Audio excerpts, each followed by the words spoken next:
You got a young team, too. We all know that. And, spearheaded by an 18-year-old at quarterback who's just got a bazooka in that right arm of his in Bryce Underwood. We met him here. The whole crew could not believe how big he was and how mature he was. But he also is from the area. He's probably grown up dreaming of the moment he's going to have on Saturday. How do you get him ready for this one? I think that he's been getting ready for this moment all his life. He's been, I'll tell you this, we got done with the game on Saturday, came back. I came in the office, started watching film. That next morning, he was already in the building watching the game with Coach Lindsey.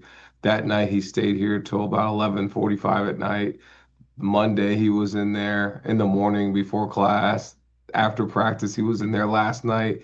And I just walked around this morning, and he was in there watching film again. It's like, the kid does not get rattled, but he prepares so hard and he wants to be so good. And, I can't be more proud of how he's progressed, with all the criticism and all the things and all the attention that he has as a young man. Like, he just handles it with such grace, and he's such a humble kid. He's such a great teammate.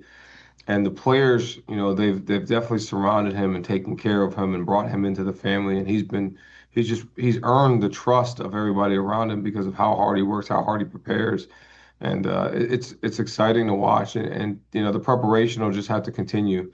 You can't prepare somebody for the moment that they walk on the field before the game. There's a feeling that you have at that moment in the game that I can tell you, I can explain to you, but I can't describe to you. Last year we walked into the horseshoe and Jay Sean Barham, who'd played at Maryland and played in the game before, comes to me and said, "Oh yeah, coach, this is what you're talking about. I feel it. It's different."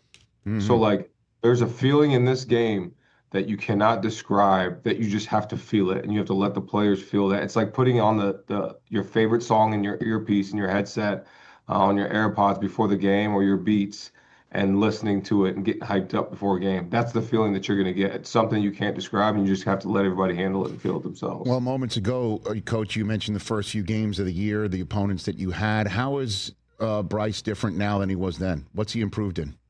I think just he's a completely different player. Obviously, he always had the talent and the ability, and he can make the throws. Trust in the system, trust in himself, not doing too much. He's done a really good job of converting a lot of things with his legs, because he is athletic. He's done a really good job of going through his reads, but I think he's also found some connections within the plays, with people as well, because I think that's part of it. Him and Andrew Marsh have built a really good connection. He's built a rhythm within the tight end room and doing different things, and he just understands everything more, and he's played more games. He's 18 years old and he's played 11 college football games now, so he's no longer a freshman. He's a starting quarterback at Michigan. He's handled it in a really great way. So, you mentioned Andrew Marsh. I'm texting all my guys. I'm on multiple text groups during games, not to surprise you. And I'm looking at him, number 4, on the field, and I'm texting them. And again, not to put too much pressure here, I'm saying this kid has the ability to maybe be one of the top 5 offensive players this school has ever sent to the next level. I'm serious. Yeah. The way he's blossomed this year, and I understand everybody does focus rightfully on the receivers that Ohio State has and is bringing into the stadium.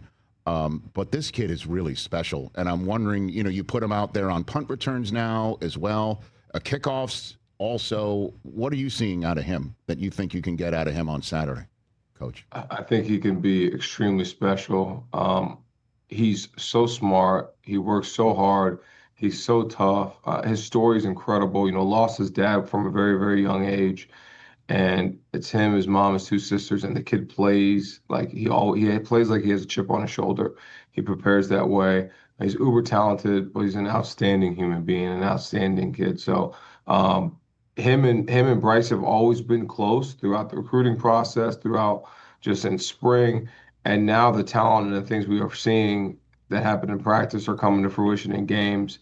He has special ability. He's extremely smooth, great ball catcher, just physical in all aspects. But the sky's the limit for Andrew Marsh, and just excited about where he is in his progression as well. Hey, you made it all the way to the end. Thanks for that. Check us out every single day streaming live on Disney Plus and the ESPN app 12 to 3 Eastern.